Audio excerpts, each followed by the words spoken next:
అందరికీ నమస్కారం. I welcome you all to portal to love and light, a channel for a true spiritual seeker. ఈ channel తరపున అందరికీ హార్దిక స్వాగతం.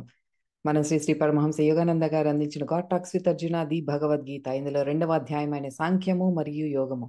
ఇందులో 23 శ్లోకాలు పూర్తి చేసుకుని ఈరోజు మనం ఈ వీడియో ద్వారా 24 మరియు 25వ శ్లోకాలకి ఉన్న ఆధ్యాత్మిక అంతరార్థాన్ని తెలుసుకోబోతున్నాము. మరి మనం సెషన్ స్టార్ట్ చేసుకునే ముందు యథావిధిగా శ్రీకృష్ణ పరమాత్మ చైతన్యంతో అనుసంధానమై చక్కగా ఈరోజు కూడా సెషన్ స్టార్ట్ చేసుకుందాం.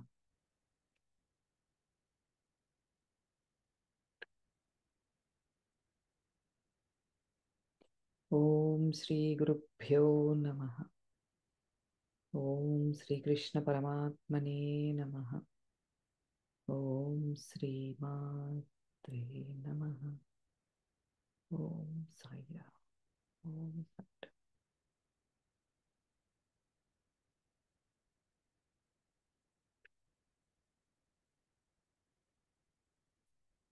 మరి ఆత్మ యొక్క తత్వాన్ని ఇంత చక్కగా ఇంత విపులంగా మనకి అందజేస్తున్నారు. ప్రతి శ్లోకాల్లోనూ మనం ఎంతో నిగూఢమైన ఆధ్యాత్మిక అంతరార్థాన్ని తెలుసుకుంటున్నాము. ఈరోజు కూడా చాలా అద్భుతంగా ఉంటుంది. ఏదో మూవీ ప్రీమియర్ ఇచ్చినట్టు ప్రతి శ్లోకానికి ఇలాగే చెప్తావాను అంటే మరి ప్రతిదీ అలాగే అంత అద్భుతంగా ఉంది. అంత డీటెయిల్డ్గా లోతుల్లోకి వెళ్ళి ఆ ఇంకా పరమాత్మతో లయం అయిపోతున్నట్టు అంతా తన్మయత్వంగా అనిపిస్తుంది. గాడ్ టాక్స్ విత్ అర్జున చదువుతూ ఉంటే మరి ఈరోజు కూడా బ్యూటిఫుల్ ఎక్స్ప్లెనేషన్, ఎస్పెషల్లీ 25వ శ్లోకాకి చాలా అద్భుతంగా ఇచ్చారు. మరి 24వ శ్లోక చాలా చిన్న ఎక్స్ప్లెనేషన్, అది తొందరగా అయిపోతుంది. దయచేసి దాని తర్వాత మీకు కావాలంటే బ్రేక్ తీసుకొని 25వ శ్లోక such a beautiful explanation. So మరి ఆలస్యం చేయకుండా చక్కగా మనం సాయి మేడంని ఇన్వైట్ చేసుకుందాము. Over to you Sai madam. 2వ అధ్యాయము 24వ శ్లోకము. అచ్ఛేద్యోయమదాహ్యోయం అక్లేద్యో శోష్య ఏవ చ నిత్యః సర్వగతస్థాణుః అచలోయం సనాతనః. ఈ ఆత్మ ఛేదించుటకును, దహించుటకును, తడుపుటకును, శోషింపజేయుటకును సాధ్యము కానిది. ఇది నిత్యము, సర్వవ్యాపి, చలింపనిది అనగా అచలము, స్థాణువు అనగా స్థిరమైనది, సనాతనము అనగా శాశ్వతము. Thank you madam. సో ఈ 24వ శ్లోకాకి దీనికి ఉన్న పద విభజన చూద్దాం మనం. అయం అంటే ఇది, అంటే ఈ ఆత్మ అచ్ఛేద్య, ఛేదించుటకు సాధ్యం కానిది. అయం ఇది అంటే మళ్ళీ ఈ ఆత్మ అదాహ్య అంటే దహింప వీలు కానిది. అక్లేద్య తడుపుటకు సఖ్యము కానిది. మరియు ఏవా నిస్సందేహంగా శోష్య చేయటానికి సాధ్యపడనిది. అయం ఇది నిత్య నిత్యమైనది, సర్వగత సర్వవ్యాపి, అచల చలింపనిది, స్థాణు స్థిరంగా ఉన్నది, సనాతన అంటే ఎంతో సనాతనమైనది, ఎంతో పురాతనమైనది అని దీనికి పద విభజన. అయితే మన దీనికి డైరెక్ట్ మీనింగ్ ఏం చెప్తున్నారు అంటే, ఆత్మ అనేది ఎప్పుడు మనకి పోయిన శ్లోకంలో కూడా 23వ శ్లోకంలో కూడా చెప్పింది ఏంటి అంటే, ఆత్మని దేనితోనూ మనం ఛేదించలేము, తడపలేము, దానిని మనం అగ్నితో దహించలేము, ఇవన్నీ చెప్పుకున్నాం. ఎందుకంటే అది ఈ పంచభూతాలన్నిటికీ కూడా అతీతమైనది. దాన్ని ఏది చేయలేం మనం.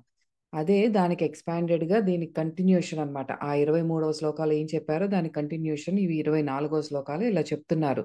ఆత్మ అనేది ఎప్పుడూ ఛేదించబడదు, దహింపబడదు, తడపబడదు, ఎండబడదు. అందుచేతనే ఆత్మ అనేది నిత్యమైనది, సర్వగతమైనది, అచలమైనది, స్థిరమైనది. అచలమైనది అంటే చలనం లేనిది, దాంట్లో ఎటువంటి ఈ వైబ్రేషన్స్ అనేవి లేనిది, ఎప్పుడు స్థిరంగా స్థితంగా అట్లాగే ఉంటుంది అనేది. సనాతనమైనది, పురాతనమైనది అంటే ఎప్పటి నుంచో ఉన్నది, అది అనాదిగా, అదే మూలం కాబట్టి. అలాంటి సర్వవ్యాపకమైన ఆత్మకు ఇంకా రావటం పోవటం అనేవి సంభవించవు, రాకపోకలు సంభవించవు అని డైరెక్ట్ మీనింగ్ చెప్తున్నారు. అయితే దీనికి ఆధ్యాత్మిక అంతరార్థం యోగానంద గారు ఇలా స్టార్ట్ చేశారనమాట.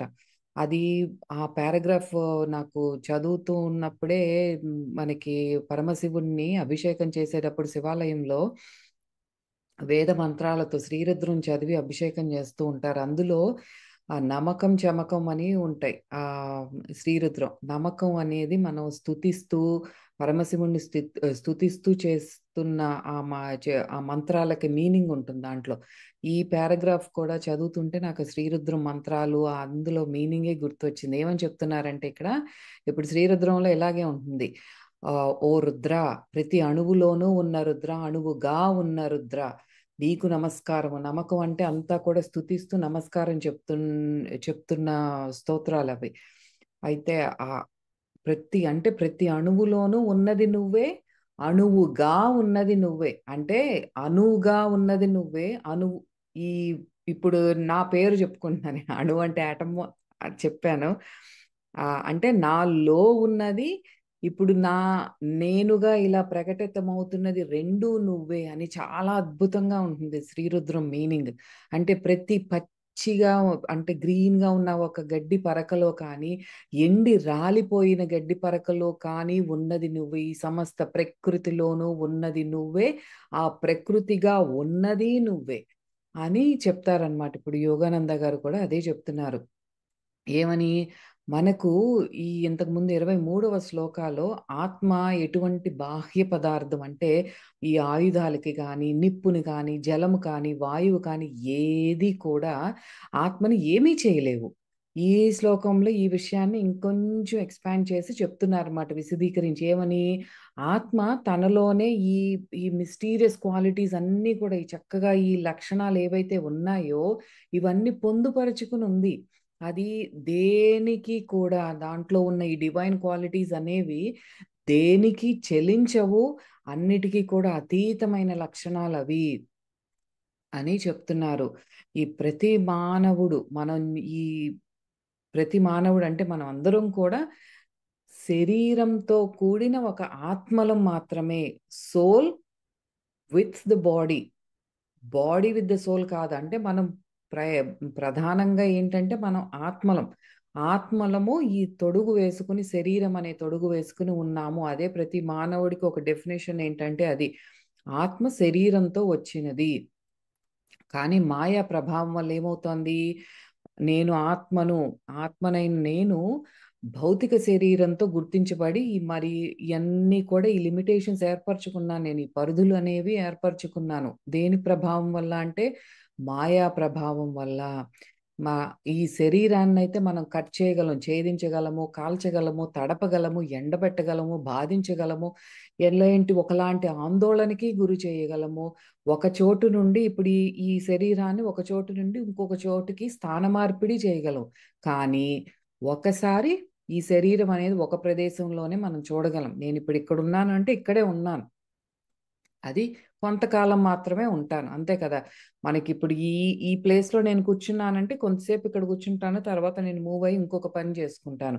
అలాగే ఒక లైఫ్ టైంలో చూసుకుంటే మన శరీరము ఈ దేశంలో ఈ ప్రాంతంలో ఒక లైఫ్ టైంలో ఇక్కడ ఉంటుంది అలా అని కూడా తీసుకోవచ్చు. అలాగే దీనికి స్థాన చలనం అనేది, ఆ మార్పిడి అనేది ఉంటుంది శరీరానికి, మరి అంతే కదా. అందుకే ఎవరైతే గనక ఈ భౌతిక దేహంతో గుర్తించబడుతున్నారో, మనం అందరం అంతే.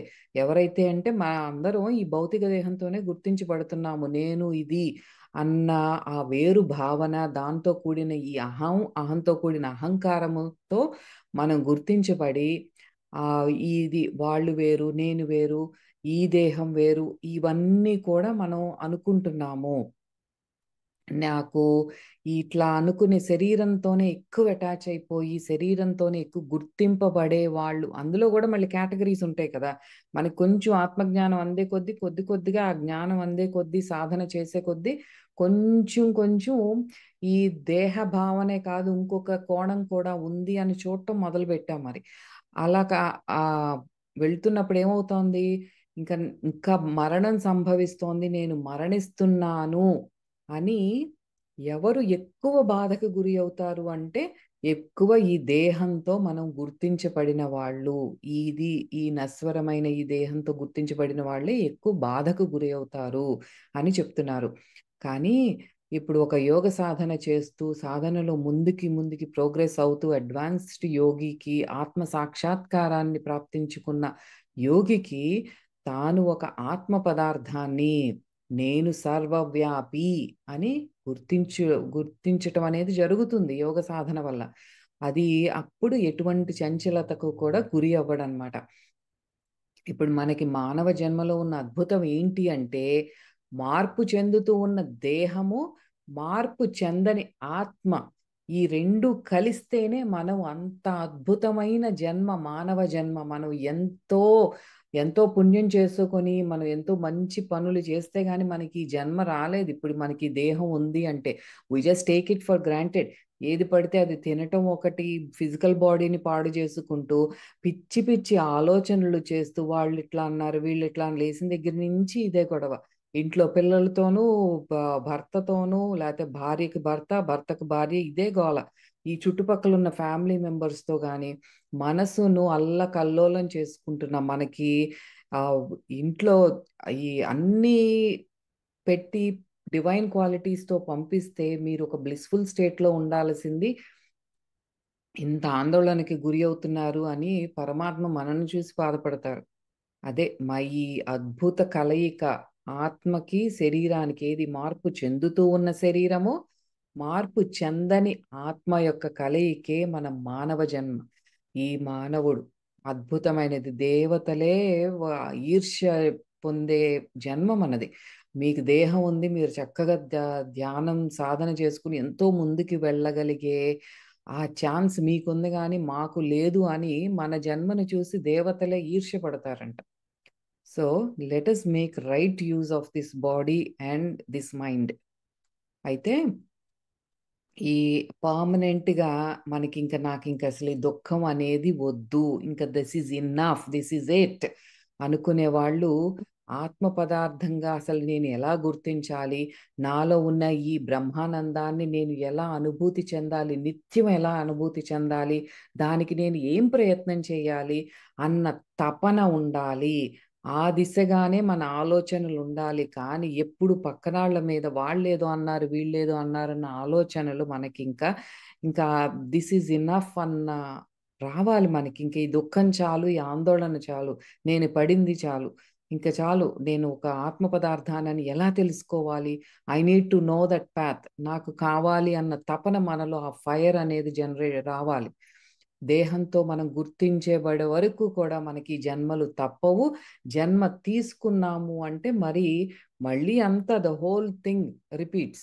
ఏంటి దుఃఖం అనేది తప్పదు మనకి. చిన్నప్పటి నుంచి పెరుగుతూ పెరుగుతూ పెరుగుతూ ఒక్కొక్క ఫేజ్లో ఎన్నో సుఖ దుఃఖాలనే అనుభవిస్తూనే ఉన్నాం. ఇవన్నీ తప్పదు మరి. ఒక వ్యక్తి ఎంతసేపు ధ్యానం చేసినా సరే ఇంకా భయాల నుండి కానీ, దుఃఖం నుండి కానీ, ఆందోళన నుండి కానీ బయటకు రాలేకపోతున్నారు అంటే ఏంటి? ఎక్కడో లోపం జరుగుతోంది అని. అది మనం గమనించుకోవాలి. ఇంకా నాకు ఈ అనారోగ్యం వచ్చిందంటే భయపడుతున్నాను, మరణం అంటే చాలా భయంగా ఉంది అంటే, ఆ వ్యక్తి చాలా కొద్దిగా మాత్రమే ఆధ్యాత్మికంగా పురోగమనం చెందాడు అని అర్థం. అంటే ఎన్ని ఎన్ని సంవత్సరాలు చేసినా సరే ఆ ముళ్ళు కొద్దిగానే కదిలింది కానీ, ఇంకా ఇంకా చేయాల్సింది చాలా ఉంది అని చెప్తున్నారు యోగానంద గారు. అంటే ఏ ఇంకా భయాలు పోలేదు, ఆందోళన పోలేదు. So there is something beyond. ఇంకా నువ్వు చేసే దాంట్లో ఏదో ప్రయత్న లోపం ఉంది, ఇంకా ఏదో చెయ్యాలి అని చెప్తున్నారు.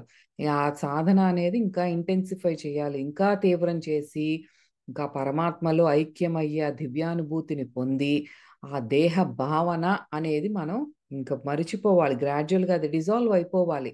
ధ్యానంలో కూడా మనం కూర్చుని ధ్యానిస్తున్నప్పుడు కూడా నేను పరిధులు లేని ఆత్మ పదార్థాన్ని అని మనం ధ్యానించాలి. అప్పుడే ఏమవుతుంది, ఆ సమాధి స్థితిలోకి వెళ్ళినప్పుడు దివ్యానుభూతి, ఆ పారవస్యపు అనుభూతి, ఆ ఎక్స్టాటిక్ ఫీలింగ్ అనేది మనం లోపల ఎక్స్పీరియన్స్ చేసి అందులో నుండి బయటికి వచ్చాక కూడా ఆ స్థితిలో ఉండేలా మనం చూసుకోవాలి. నిత్యం గమనించుకుంటూ ఉండాలి. మన ఆలోచనలు బ్రహ్మం మీద, సృష్టి మీద, సృష్టికర్త మీద ఉండాలి, కానీ నిత్యం ఇక్కడ జరిగే ఈ పంచాయతీ మీద కాదు.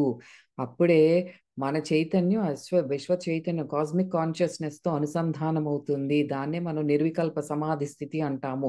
ఆ ఆ స్థితికి చేరుకునే వరకు కూడా మన సాధన గ్రాడ్యువల్ గా ఇంటెన్స్ చేస్తూ ఉండాలి. కానీ ఈ బయట జరిగే వాటితో మనం కలత చెందిపోయి ఆ మనకి సాధన అనేది స్కిప్ చేసేసి మళ్ళీ వీటిల్లో పడిపోవటం, అందులో నుంచి మళ్ళీ ఇంకొంచెం పులుముకోవటం, మళ్ళీ ఇంకా అబ్బా అది వదిలించుకోవటానికి మళ్ళీ ఇంకా సాధన చేయటం ఇట్లాంటివి కాదు. Just keep doing it. ఈ బయట జరిగేదంతా కూడా ఒక నాటకం మాత్రమే. ఆ స్థితికి మనం చేరుకోవాలి. సో ఇదే మనకి 23వ శ్లోకానికి ఎక్స్పాండ్ చేసి దాన్ని ఇంకొంచెం విశదీకరించి 24వ శ్లోకం ద్వారా ఇలా చెప్తున్నారు పరమహంస యోగానంద గారు అండ్ శ్రీకృష్ణ పరమాత్మ ఈ శ్లోకం ద్వారా. సో మరి 25వ శ్లోకంలో ఏం చెప్పబడుతోందో చూద్దాము. మరి సాయి మేడం ఇన్వైట్ చేసుకొని చక్కగా 25వ శ్లోకాన్ని పాడించుకొని దానిలోకి లోతుల్లోకి వెళ్ళి నిగూఢంగా ఉన్న అంతరార్థాన్ని తెలుసుకుందాము. Over to you Sai madam. 2వ అధ్యాయము 25వ శ్లోకము. అవ్యక్తోయమచింత్యోయం అవికార్యోయముచ్యతే తస్మాదేవం విదిత్వైనం నానుశోచితుమర్హసి.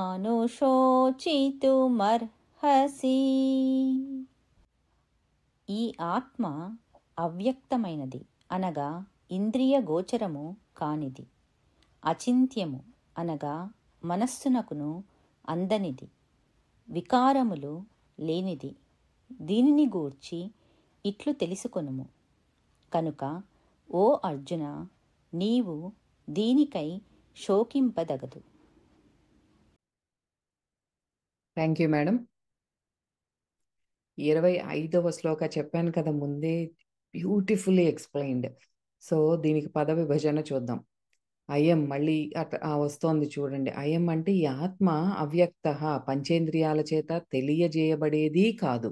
అయహ ఈ ఆత్మ అచింత్య, మనస్సు చేత ఊహింపబడేది కాదు. అయం ఈ ఆత్మ అనేది అవికార్య, వికారాలు పొందబడేది కాదు. ఇతి అని ఉచ్యతే, వేదాల చేత చెప్పబడుతున్నది. తస్మాత్ అందువల్ల, ఏనం ఈ ఆత్మని గురించి, ఏవం ఈ విధంగా, విదిత్వా తెలుసుకుని, అనుశోచితం దుఃఖించకు, న అర్హసి తగినవాడవు కావు అని చెప్తున్నారు. అయితే దీనికి డైరెక్ట్ మీనింగ్ ఏంటి? ఈ ఆత్మ అనేది పంచేంద్రియాల ద్వారా కానీ మనస్సు యొక్క ఊహాశక్తి ద్వారా కానీ తెలుసుకోవటానికి సాధ్యమయ్యేది కాదు. దీనిలో ఏ రకమైన మార్పులు ఎవ్వరూ కూడా తీసుకురాలేరు. ఈ విషయాన్ని వేదమే స్వయంగా చెబుతోంది. ఇట్టి ఆత్మజ్ఞానం పొందిన విద్వాంసుడు దుఃఖించడు. ఏమని? ఒకరి చంపుతున్నారు, నేను ఒకరిని చంపుతున్నాను, ఒకరి చావుకు నేను కారకుడిని అని అటువంటి దుఃఖము ఏ విధంగానూ ఉండదు అని చెప్తున్నారు. ఇప్పుడు దీనికి లోతుల్లోకి వెళ్ళి ఆధ్యాత్మిక అంతరార్థాన్ని చూద్దాము. మనకి పరమాత్మ గురించి నోటితో చెప్పలేము. దానిని ఆయనలో లయమైపోయి అనుభూతి చెందవలసిందే. కానీ ఇది ఇలా ఉంటుంది. పరమాత్మ అంటే మనకు మళ్ళీ ఒక దేహాన్నే ఊహించుకుంటాం. వెన్విసే మన నోటితో పరమాత్మ అన్నప్పుడు దేహాన్ని ఆధారభూతంగా చేసుకున్న ఒక రూపం అని అనుకుంటాం. అట్లాగే మన చైతన్యం అనుకుంటే రూపం లేకుండా ఓకే సర్వవ్యాపి అన్న ఆ విధంగా మన ఆలోచన అనేది వెళ్తుంది విజువలైజేషన్లో. అయితే మనం ఆ పరమాత్మలో లయమైపోయి అనుభూతి చెందవలసిందే. కానీ ఆయన గురించి మనం నోటితో చెప్పలేము. అలాగే మనస్సుతో మనం విజువలైజ్ చేసుకుని ఏదో ఆలోచనను చేయలేము. ఎందుకంటే ఇప్పుడు అట్లా ఆలోచించాను అంటేనే అక్కడ ఇద్దరం ఉన్నాం. నేను వేరు, పరమాత్మ వేరు. నేను ఆలోచిస్తున్నాను అంటే, విజువలైజ్ చేసుకుంటున్నానంటే హీ సెపరేట్. ఆ సెపరేట్ అన్న భావన ద్వంద్వత్వమే వస్తుంది. అంటే ఏకత్వ స్థితిని మనం ఎక్స్ప్లెయిన్ చేయాలంటే మళ్ళీ ద్వంద్వత్వంలోకి వెళ్తున్నాము. అందుకనే ఆయన్ని గురించి చెప్పటం కానీ నోటితో చెప్పలేము. మనం మనస్సుతో ఆలోచించను లేము అని చెప్తున్నారు. మార్పుకి కూడా ఆస్కారం లేదు. ఎందుకంటే అందరిలోనూ ఉన్నది పరమాత్మే. సో ఇంకది మార్పు ఏమీ లేదు. This is you, this is you. ఇంకది ఆ మార్పులు ఏమీ ఉండదు. అంత అసలు ఆ ఛాన్సే లేదు అంటున్నారు. ఈ విషయం ఎవరైతే తెలుసుకున్నారో దేని గురించి కూడా దుఃఖించవలసిన పని లేదు. ఈ జ్ఞాని ఎవరైతే ఉంటారో, ఈ ఆత్మ జ్ఞానం తెలుసుకున్న వాళ్ళు, వారు దుఃఖించిన అవసరం లేదు అని చెప్తున్నారు. దీనికి ఇంకా పరమహంస యోగానంద గారు ఎక్స్పాండెడ్గా ఏం చెప్పారో చూద్దాం. ఈ సకల చరాచర సృష్టి అసలు ఏదీ కళ్ళు తెరవక ముందే, అంటే ఏంటి ఈ ఈ సకల చరాచర సృష్టి ఎలా కళ్ళు తెరిసింది అంటే పరమాత్మ ఇంకా స్వప్నం, ఆయన స్వప్నం ఇంకా రూపం దాల్చలేదు. ఆయన స్వప్నంలో ఉన్నాము అని మనం తెలుసుకుంటున్నాము క్రమక్రమంగా. సో ఆ స్వప్నం ఏదైతే ఉందో ఇంకా రూపుదాల్చక ముందే, అంటే పరమాత్మ తన ఆలోచన తరంగాలు విడుదల చేయక ముందే, ఇంకా the consciousness is in the stillness, ఆ పొటెన్షియల్ ఎనర్జీగా అలా స్టిల్గా స్తబ్దుగా ఉంది, కానీ ఆలోచన అనే ఒక తరంగం అనేది రాలేదు. అలా విడుదల చేయక ముందే ఎలా ఉంది ఇప్పుడు ఆత్మ? ఇప్పుడు మనం అందరం ఎలా ఉన్నామంటే ఆత్మ అనేది పరమాత్మలో ఒకటిగా మమేకమైపోయి ఇంకా తనను తాను వ్యక్తపరచని స్థితిలో, అన్మానిఫెస్టెడ్ స్టేట్లో ఆ స్థితిలో ఉంది. అయితే అంటే ఏంటి, నిశ్చల ఒక సముద్రం లాగా ఉంది. ఇంకా అలలు అనేవి బయటికి రాలేదు. అలలుగా అనుకోవచ్చు, బుడగలు అనుకోవచ్చు, ఏదైనా సరే అలా ఏమీ రాకుండా ఒక నిశ్చలంగా ఉన్న ఒక సముద్రం ఇలా ఉంది అంతే. ఆ స్థితిలో ఉన్నప్పుడు ఈ ఆత్మ పరమాత్మ ఇంకా డెఫినేషన్ ఏం లేదు, అంతా ఒక్కటే అనమాట. అంతా మమేకమైపోయి ఉన్న అన్మానిఫెస్టెడ్ స్టేట్ అది. అలాంటి స్థితిలో ఉన్న ఆత్మ గురించి మనం మనస్సుతో ఆలోచించలేము, ఎటువంటి మార్పు చేయలేము, దానిని ఊహించను లేము. ఎప్పుడైతే పరమాత్మ తన స్వప్నంలో ఈ విశ్వాలన్నిటినీ కూడా సృష్టించారు, మన సమస్త ఈ మనం ఉన్న ఈ గ్యాలక్సీయే కాకుండా ఇంకా ఎన్నో గ్యాలక్సీస్ ఉన్నాయి, ఆ విశ్వాలన్నిటిని సృష్టించాడు. తనలో నుండి విడివడిన జీవాత్మ తన యొక్క శరీరంతో కూడిన రూపాలను స్వప్నించడం ఆరంభించింది. అంటే ఆయన నుండి వచ్చిన ఈ ఈ ఇట్లా సెపరేట్ అయిపోయి వచ్చిన ఒక్కొక్క ఆత్మ, అంటే ఒక్కొక్క బబుల్, ఒక్కొక్క ఆత్మ అనేది మళ్ళీ ఆ ఆత్మ అనేది తన కలలో ఈ శరీరాలు ఉన్న రూపాలని ఊహించుకుంటోంది, అంటే స్వప్నిస్తోంది, కలగంటోంది. అట్లా స్టార్ట్ అయింది. కానీ ఆత్మ అనేది అలాగే ఉంది. ఇక్కడ ఆత్మ అంటే ఎవరు? పరమాత్మ. ఆ పరమాత్మ అనే ఆ నిశ్చల సముద్రం అలాగే ఉంది. ఆయనలో ఏ మార్పు లేదు. అయితే ఈ జ్ఞానం, ఈ నిగూఢమైన జ్ఞానం ఎవరైతే తెలుసుకున్నారో, ఏమని? ఆత్మ పరమాత్మ యొక్క ప్రతిబింబము అని, వారు ఈ నశించే ఈ శరీరంతో గుర్తింపబడి దుఃఖించరాదు. అలా దుఃఖిస్తున్నారంటే అది మూర్ఖత్వము, దట్స్ యువర్ ఫూలిష్నెస్. ఈ శరీరంతో ఇదే నేను అని దీనికి సంబంధించిన దేని గురించి అయినా ఆందోళన చెంది మీరు దుఃఖిస్తున్నారు అంటే మీరు మూర్ఖత్వంలో ఉన్నారు అని అర్థము. అయితే దీనికి ఇంకా బ్యూటిఫుల్గా ఎలా ఎక్స్ప్లెయిన్ చేశారో చూద్దాం. ఇది జాగ్రత్తగా మీరు కావాలంటే ఇక్కడ ఒక బ్రేక్ తీసుకోండి. తీసుకొని కొంచెం స్థిమితంగా కూర్చోండి. కార్ డ్రైవ్ చేస్తూనో, గిన్నెలు కడుక్కుంటూనో, వంట చేస్తూనో కాదు, కొంచెం ఒక్క 10 నిమిషాలు, ఒక 15 నిమిషాలు స్థిమితంగా కూర్చొని ఇది అర్థం చేసుకోండి. So if you want just take a pause, మీ పని ఏదో పూర్తి చేసుకొని కూర్చొని వినండి. భగవద్గీత ఆత్మ గురించి చెప్పేటప్పుడు ఆత్మ అన్మానిఫెస్టెడ్, ఇంకా వ్యక్తీకరించుకోలేదు అని చెప్తోంది. అంటే ఇప్పుడు మనం ఆత్మ మరి భౌతిక శరీరం తీసుకుని ఈ జన్మ తీసుకున్నాను అంటే వ్యక్తీకరించుకున్నట్లే కదా. ఇది ఒక కాంట్రవర్సీ అని చెప్తున్నారు, వివాదానికి దారితీసే స్టేట్మెంట్ ఇది భగవద్గీతలో ఉంది. దీనిని మనం ఎక్స్ప్లెయిన్ చేయటానికి స్వప్న స్థితి అంటే డ్రీమ్ స్టేట్ని చక్కగా అనలైజ్ చేసుకుని మనం అర్థం చేసుకుంటే ఎందుకు ఇలా చెప్తున్నారు, ఆత్మ అన్మానిఫెస్టెడ్గా ఉంది అని ఎందుకు చెప్తున్నారు అనేది మీకు అర్థమవుతుంది. Let us analyse dream state అని అంటున్నారు ఎవరు, పరమహంస యోగానంద గారు. ఇక్కడ ఒక చిన్న స్టోరీ ఏంటి, జాన్ అనే ఒక వ్యక్తి ఉన్నాడు. ఆ వ్యక్తి తన కలలో చాలా పెద్దగా అయిపోయినట్టు మీరు కూడా కళ్ళు మూసుకొని విజువలైజ్ చేసుకోవచ్చు. ఏం చెప్తున్నారు, ఆ కలలో పెద్దగా అయిపోయాడు, ఇంకా ఎంతో విస్తరించిపోయి ఆ మనిషి ఎంతో పెరిగిపోయి పెద్ద పెద్ద అడవి మదపు టేనుగులు తన అరిచేతిలో పట్టుకున్నాడు. ఆ తన చేతిలో ఇప్పుడు ఒక అడవి ఆ మదపు టేనుగులు అరిచేతిలో ఉన్నాయి, అంత పెద్ద ఆడైపోయాడు అనమాట జాన్ తన కలలో. అయితే అట్లా ఏనుగులు పట్టుకున్నట్టు తన కల వచ్చింది.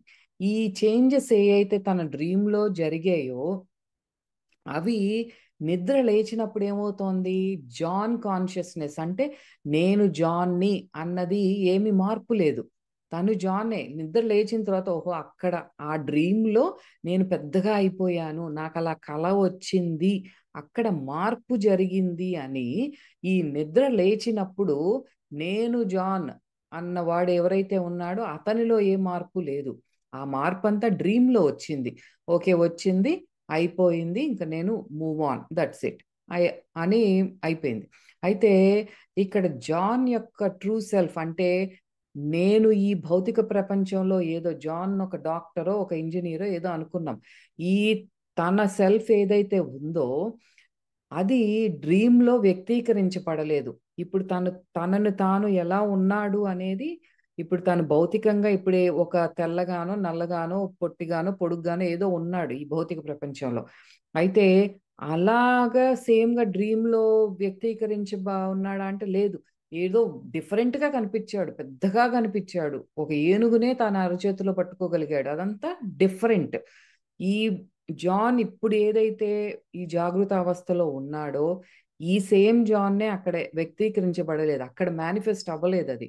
ఆ ట్రూ ఎసెన్స్, ఈ ట్రూ జాన్ ఏదైతే ఉన్నాడో తను అన్మానిఫెస్టెడ్ ఇన్ ద డ్రీమ్, అది అక్కడ అర్థం చేసుకోవాలి మనం. అలాగే డ్రీమ్లో పెద్దగా అయిపోయిన జాన్ని తీసుకుందాం, ఇప్పుడు డ్రీమ్లోకి వెళ్ళి ఈ పెద్ద జాన్ దగ్గరికి వెళ్దాం. ఆ పెద్దగా అయిపోయిన జాన్కి తాను ఇంకొక జాన్ కలలో ఉన్నాను అన్న స్పృహ ఆ పెద్దగా అయిపోయిన జాన్కి లేదు. ఎగ్జాక్ట్గా అలాగే ఆత్మ కూడా శరీరంతో కూడిన ఈ దేహాన్ని కలగంటోంది. ఆత్మ శరీరంతో ఉన్న ఇప్పుడు ఆ పెద్ద జాన్ అనే దాన్ని కలగంటోంది.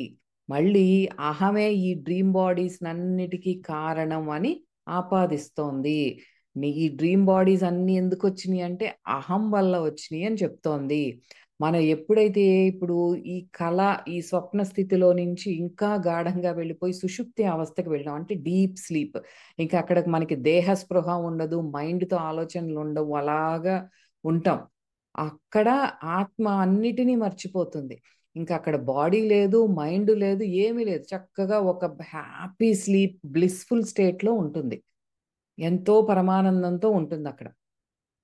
ఈ విధంగా ఆత్మ ఎప్పుడైతే మాయతో కూడిన ఈ ప్రయాణం చేస్తే, ఇక్కడ ఆత్మ ఎవరు, పరమాత్మ మాయతో కూడిన ప్రయాణం చేస్తూ బాడీతో ఉన్నాను అని కలలు కనినప్పటికీ కూడా తాను మార్పు చెందనిది, ఆత్మలో ఎటువంటి మార్పు ఉండదు.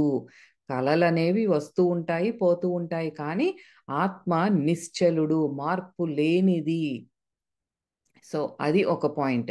అయితే ఇప్పుడు సేమ్ థింగ్, ఇప్పుడు మనకి తోటలో ఎన్నో పూలు అనేవి పూస్తూ ఉంటాయి, రకరకాలు ఉంటాయి, కానీ ఆ తోటలో మట్టి, ఆ మట్టి అనేది ఆత్మ లాంటిది, అందులో ఎటువంటి మార్పు ఉండదు.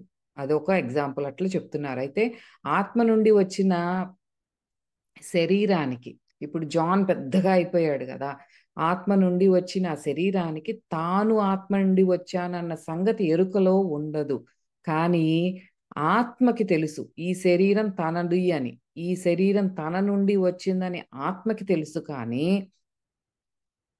ఈ శరీరధారి, శరీరాన్ని ధరించిన వాడికి తాను ఒక ఆత్మ అన్న సంగతి తెలియదు. సేమ్ థింగ్ డ్రీమ్లో, డ్రీమ్ చేస్తున్నప్పుడు ఈ జాన్కి ఓ అది నా డ్రీమ్ అని తెలుసు. కానీ డ్రీమ్ లోపల ఉన్న, స్వప్నంలో ఉన్న పెద్ద జాన్కి నేను ఇంకొకళ్ళ స్వప్నంలో ఉన్నానన్న సంగతి అతనికి తెలియదు అని చెప్తున్నారు.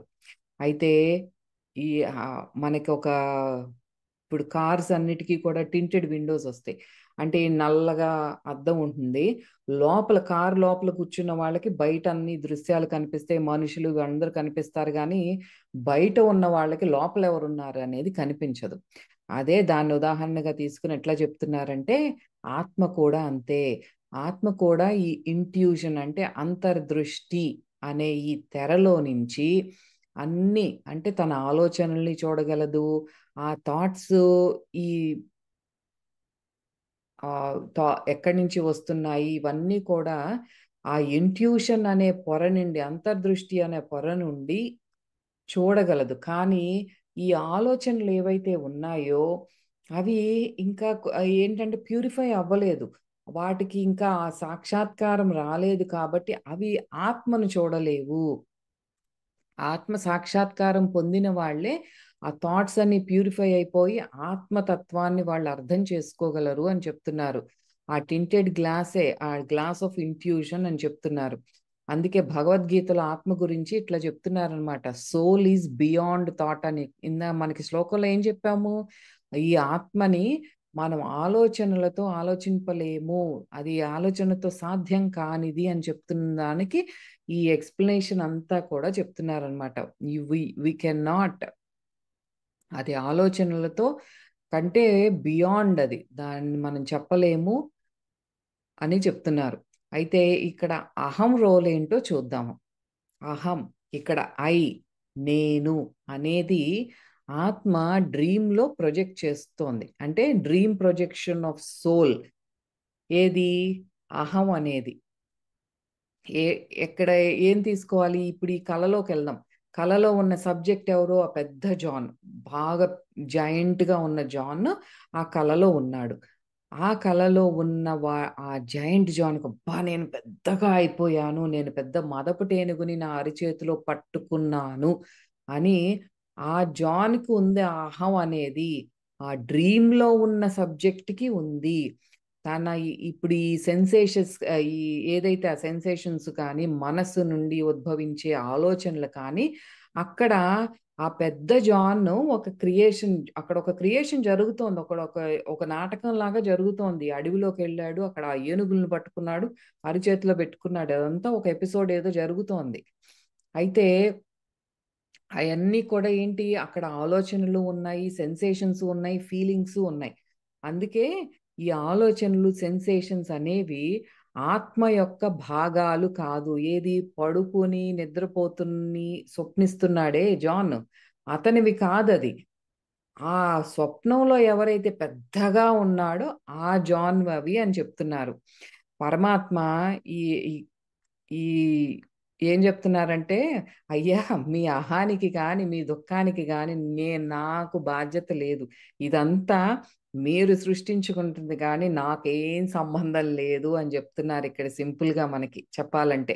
ఎందుకంటే ఆ అహం అనేది ఆ కళలో ఉన్న జాన్ తాలూకు అనుభవాలే కానీ నాకు సంబంధం లేదు. నేను చక్కగా పడుకుని కలగంటున్నాను, అదేదో మీరే, మీ పంచాయతీ ఏదో మీరు పెట్టుకుంటున్నారని చెప్తున్నారు. అయితే మరి ఈ ఆలోచనలు, ఫీలింగ్స్, సెన్సేషన్స్ ఉన్నాయి కాబట్టే నేను, నేను ఉన్నాను అన్న ఉనికి మనకి ఉంది. అవును కదా? ఇప్పుడు నేను ఉన్నాను అంటే నేను మాట్లాడుతున్నాను, నాకు ఒక సెన్సేషన్స్, ఫీలింగ్స్ ఇవన్నీ ఉన్నాయి. సో ఇవన్నీ ఉన్నాయి అంటే నేనున్నాను, ఐఎమ్ స్టిల్ అలైవ్ అన్నది మనకు ఆ ఉనికి ఉంది. మరి గాఢ నిద్రలో ఉన్నప్పుడు సంగతి ఏంటి? మనం బాగా డీప్ స్లీప్లో ఉన్నాం, సుషుప్తావస్థలో ఉన్నాం, ఇంకా స్వప్నాలు ఏమి లేవు, డ్రీమ్స్ లేవు. అక్కడ ఏమవుతోంది మరి? అక్కడ ఆలోచనలు, భావాలు ఇవేమీ లేవు. అంటే నేను లేనట్ట, చచ్చిపోయినట్ట అంటే కాదు, అట్లా కాదు కదా. తాను ఉన్నాడు కానీ అక్కడ అహం అనేది లేదు. అహం ఇంకా మనకి స్విచ్ ఆన్ అవ్వలేదు, అది ఆఫ్ చేసి ఉంది. అహం అనేది లేదు, నేను ఉన్నాను అన్న ఆలోచన లేదు. అయితే ఈ అహం, నేను అన్నది లేని స్థితి ఏదైతే ఉందో that is the moment of truth. అదే ఇంట్యూషన్ అంటున్నాము. అదే ఆ స్థితి ఏది, అహం జీరో అయిపోయిన స్థితి ఏదైతే ఉందో అదే మన నిజ స్థితి. అది ఒక మనకు అదే సత్యము, అదే ఇంట్యూషన్ అంటున్నాము. ఇక్కడ ఇంట్యూషన్ అనేది పూర్తిగా ఇంకా డెవలప్ అవ్వలేదు. అలాంటి స్థితికి మనం అప్పుడప్పుడు వెళ్తున్నాము, వస్తున్నాం. జస్ట్ మొమెంటరీ హ్యాపెనింగ్, ఒక టెంపరీగా, తాత్కాలికంగా అప్పుడప్పుడు జరుగుతోంది, వస్తూ పోతూ ఉంది. కానీ ఆ మొమెంటరీ స్టేట్ ఏదైతే మనకు అప్పుడప్పుడు వస్తూ ఉందో అప్పుడే మనకి కొద్ది కొద్దిగా అది జరిగే కొద్దీ ఈ శరీరం కాదే ఇంకా ఏదో ఉంది అన్నది మనకి స్పిరిచువాలిటీ మీద కానీ ఆ దృష్టి రావటానికి కూడా ఆ మొమెంటరీగా, తాత్కాలికంగా ఏయో కొన్ని ఆలోచనలు వస్తున్నాయే, కొంత ఏదో ఒక ఆనందాన్ని ఫీల్ అవుతున్నానే, అవే మనని ఇటువైపుకి తిప్పుతాయి. అది ఆత్మ అనేది ఒకటి ఉంది, అది అహానికి, ఆలోచనకి, భావాలకి అన్నిటికీ కూడా అతీతమైనది అని మనకి క్రమక్రమంగా అవగతమవుతుంది. ఈ ఆలోచనలు, ఈ సెన్సేషన్స్ అనేవి ఎట్లా చెప్తున్నారంటే, ఇప్పుడు ఒక టార్చ్ లైట్ ఉంది, ఇది ఒక టార్చ్ లైట్ అనుకుందాం. ఈ మనలో నుంచి వచ్చే ఈ సెన్సేషన్స్ కానీ, ఇంద్రియాలతో వచ్చేయి, మనం చేసే ఆలోచనలు వంటి ఏంటంటే టార్చ్ లైట్ లాంటిది. దీన్ని మనం లైట్ ఆన్ చేస్తే మన కళ్ళ ముందు ఉన్న ఆబ్జెక్ట్ మీద ఏదైతే ఒక వస్తువు ఉందో దాని మీదే లైట్, ఆ కాంతి అనేది వాటి మీద పడుతుంది, కానీ దీని వెనకాలన్న నా మీద పడదు. అంటే వాటి వెనకాలన్న ఆత్మ మీద పడదు. అలాంటివే ఈ ఆలోచనలు, సెన్సేషన్స్ ఇవన్నీ కూడా టార్చ్ లైట్ లాంటివి. ఆ ఆ దృశ్యమాన ప్రపంచం వీటి మీద పడుతుంది కానీ ఆత్మ మీద ఫోకస్ ఉండదు. వేరాజ్ ఇంట్యూషన్ అనేది, అంతర్దృష్టి అనేది ఏంటి అంటే, ఇప్పుడు మనకు ఒక లైట్ బల్బ్ని ఇట్లా ఏలాడదీసాం, గుండ్రంగా ఉంది, ఇట్లా గోళాకారంలో ఉంది. ఆ లైట్కి ఏంటి, చుట్టూతా మొత్తం అంతా కూడా కాంతి అనేది ప్రసరిస్తుంది. లైట్ రేస్ గో 360 degrees చుట్టూతో వెళ్తుంది. అదేంటి, ఆ ఇంట్యూటివ్ పవర్తో మనం మన ఎలా ఆలోచనలు చేస్తున్నాం, ఎటువంటి ఆలోచనలు చేస్తున్నాం, మనం ఎలాంటి ఫీలింగ్స్ అనేది మనకు కలుగుతుంది అనేవి క్లియర్గా తెలుస్తుంది. అట్ ద సేమ్ టైం మన అంత ఆత్మ అనుభవం కూడా మనకి క్లియర్గా అవగతం అవుతుంది.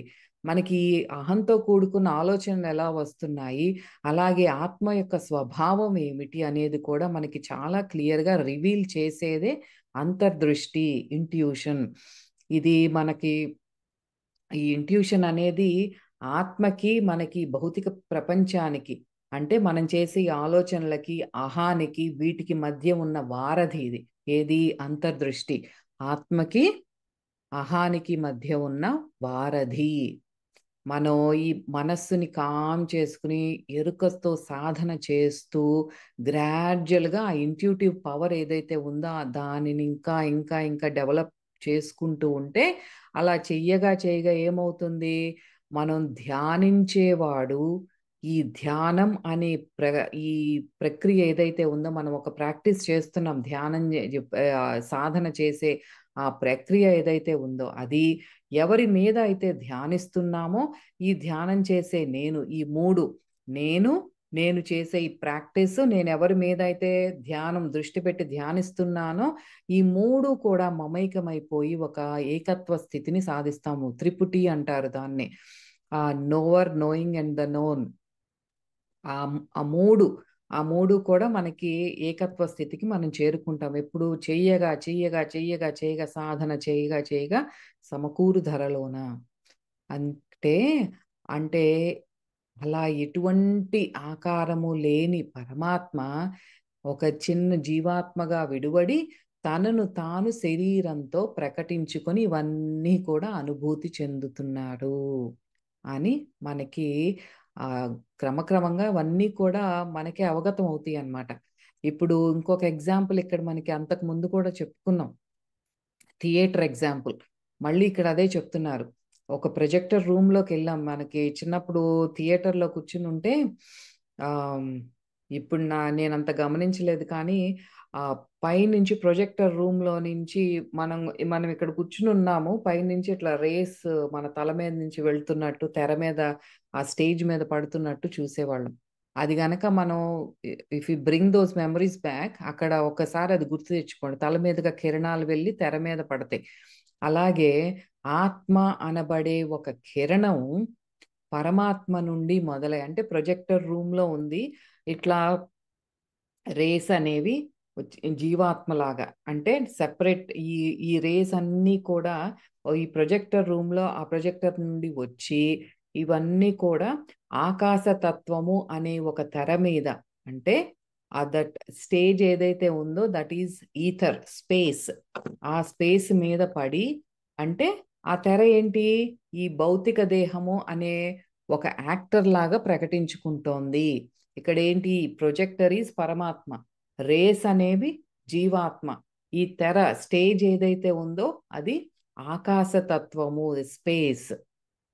ఆ తెర మీద పడినప్పుడు ఏమవుతోంది, ఈ భౌతిక దేహము అనే యాక్టర్స్ లాగా మనం ప్రకటించుకుంటోంది ఎవరు, పరమాత్మ.